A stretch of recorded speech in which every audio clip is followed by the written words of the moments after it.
Hey everyone, welcome back, and let's write some more Leetcode today. So today let's solve the problem, flip columns for maximum number of equal rows. So this one is a fun one. It actually took me a few minutes to figure out the main thing. I'll show you the notes that I took when I was coding this one up. I don't think they'll be helpful for you, but I'll try to explain the thought process in a more intuitive way. The idea is we're given a binary matrix here, zeros and ones. We are allowed to take any column and invert it. So this could be transformed into 1, 0, 1. And if you do that, you look at the resulting matrix, just trying to make this clean, you see, okay, this row has 0, 0, 1. This row has 3 zeros. This row has 3 ones. So both of these rows have the same value in every spot. They're not the same, like this is 1, 1, 1, this is 0, 0, 0, but the row itself is all the same. This row is all the same. What we're trying to do is maximize the number of these rows. So this is the best we can do.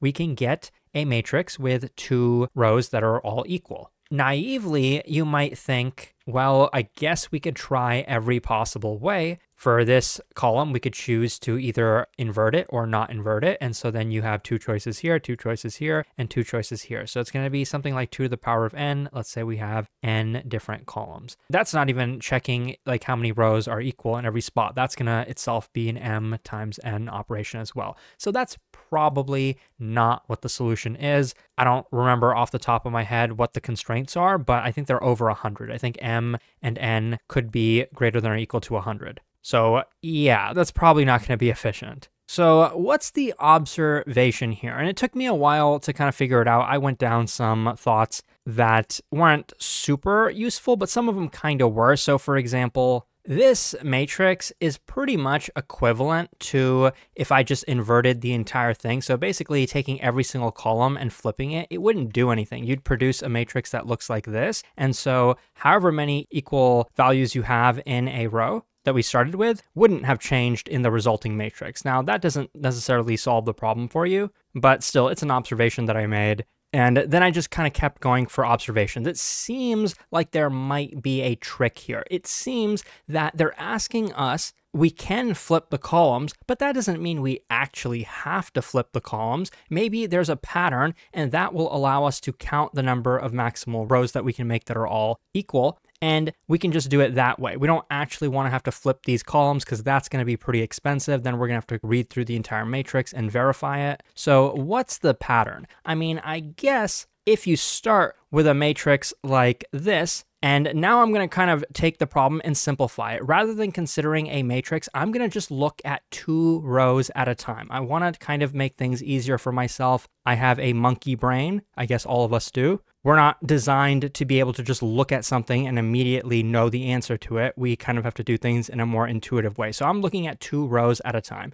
If they're both equal, then that's good. Even if they look like this, they're both the exact same. Even if all the values aren't the same, I can just then flip this column and then make them all equal. And even if they were inverted, even if this column was inverted, I can still make these the same. Well, they're already the same, but this is fine, basically. They don't have to necessarily be exactly equal. And then you realize that this example here pretty much helps you solve the problem. It's the 3rd example that they gave us, actually, so I think they did us a favor. I think sometimes that's expected for a medium problem. They gave us an example that pretty much lets you solve the problem because you see that the reason we were able to make these 2 rows equivalent, even though they're not equal, we don't have a 1, 1, 0 and a 1, 1, 0, but the 2 rows are inverted. So we have a 0, 0, 1 and then a 1, 1, 0. Yes, we can't make both of these rows exactly the same by flipping columns, but we can make each row have the same values. So we can flip this column and make it 0, and then this one will be a 1. That's the pattern. So just looking at 2 rows at a time, we know immediately if these 2 rows can be made equal, either they're already like equivalent to each other, or one of them is the inverse of the other row. So once you realize that, you realize that you can pretty much just take each row, convert it into some kind of key. With that key mapping, we can count the occurrences of that type of row. The only thing is we want both of these rows to have the exact same key. First of all, how exactly are we going to make a key for a given row? My initial thought was maybe if the constraints allow it, we can represent each row with a 32-bit integer. That'd be kind of nice. Just use a little bit of bit manipulation to do that. But the constraints don't allow that. I think the row could be greater than or equal to 100, something like that. So we can't use an integer. And so then my thought was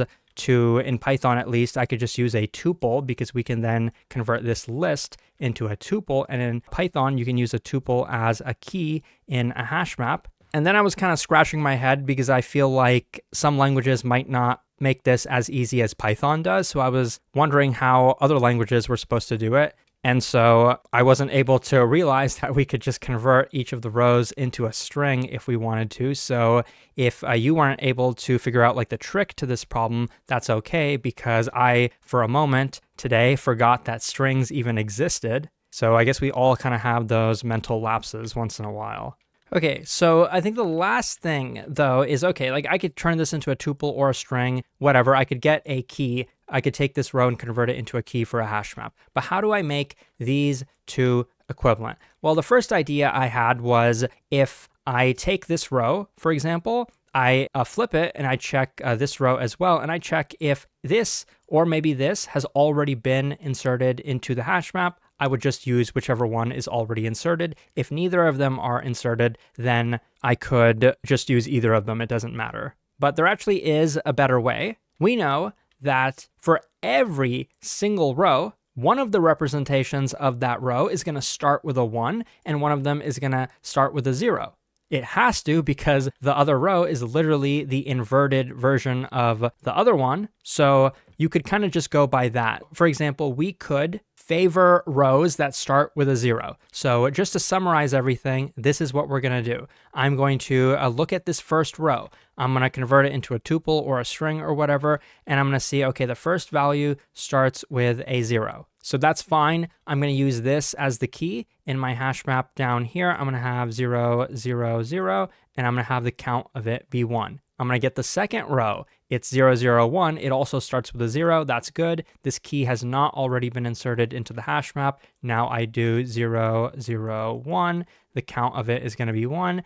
Now I have my third row. It starts with a 1, so I'm going to flip it. It's going to turn into 0, 0, 1. That key already exists in the hash map, so now I'm going to increment it and set it equal to a 2. Now we're done with the counting. So now you tell me, what should we return? The question is asking the maximum number of rows that can be made equal. So we'll return the maximum of all of these values. It happens to be 2 right now, so that's what we return. This algorithm will work on much larger matrices as well. It's all about the trick, I guess, in this problem. It's not something that'll just magically come to you by staring at a matrix. You have to try examples, you have to try to make observations, and you have to ask the question. I think if I had just asked you the question, how do you know if 2 rows can be made the same? That's a pretty good hint. I think using that kind of hint, a lot of people would be able to make the observation. If 2 rows are already equal, obviously that's one case. Is there any other case? Well, if the 2 rows are inverted, and that's pretty much what the third example in this problem tells you. This is like the comments, and this is the first solution that I had. It may or may not be helpful for you, but let's just start over. So we know we're going to have a hash map.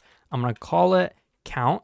And I'm not just going to use a regular hash map in Python. I'm going to use something called a default dictionary where the default value is int, because then we'll never get like a key out of bounds error. So we could always do something like this. Even if the key doesn't exist, we could increment it. It'll get a default value of 0 because we passed int here. If this is unfamiliar for you, you can consider checking out my Python for Coding Interviews course. It has a bunch of exercises for you to learn all these tips and tricks. But now we're just going to go row by row for every row in the matrix. And I'm going to convert the row into a tuple. And I'm just going to pass that row into the tuple function. And I'm going to call it the row key. And so what I want to do then is say this: the count of that row key is going to be incremented by 1. And then after I'm done with everything down here, I'm just going to take all the values in my hash map and get the max of them and then return that. The only problem is that inverted rows can also be made the same.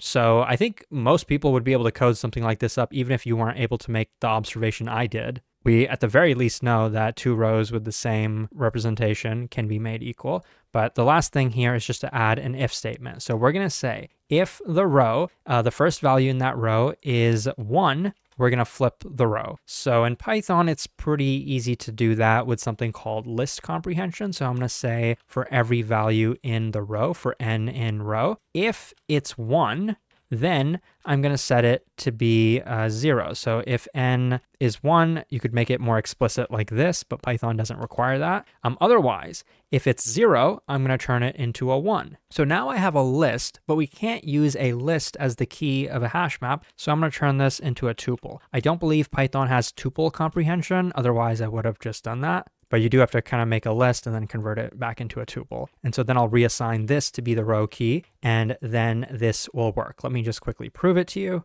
So you can see here that this works. It's pretty efficient. I could have also used the string representation of every row, but I think that would require more code. I could be wrong. Maybe I can actually just do this string and then this. I don't know if that'd be more efficient though, because I think a tuple might be, but I could be wrong. Let's just run it and see. So after running it, it does work, and it looks like this one is less efficient. I'm just going by that small sample size. I mean, who knows, if I run this again, it might be 99%, but I don't think this really matters. You could probably do either. If you found this helpful, check out Leetcode.io for a lot more. The time complexity of this approach, as you can kind of tell, is n times m. I guess theoretically hashing a row, no, I guess we're going for n, like let's say we have n rows, that's the outer loop. This inner loop, the fact that we're converting a row into a string, and then this as well, and then this as well, all of those are, let's say, an m time operation. So I think this is big O of n times m. Thanks for watching, and I'll see you soon.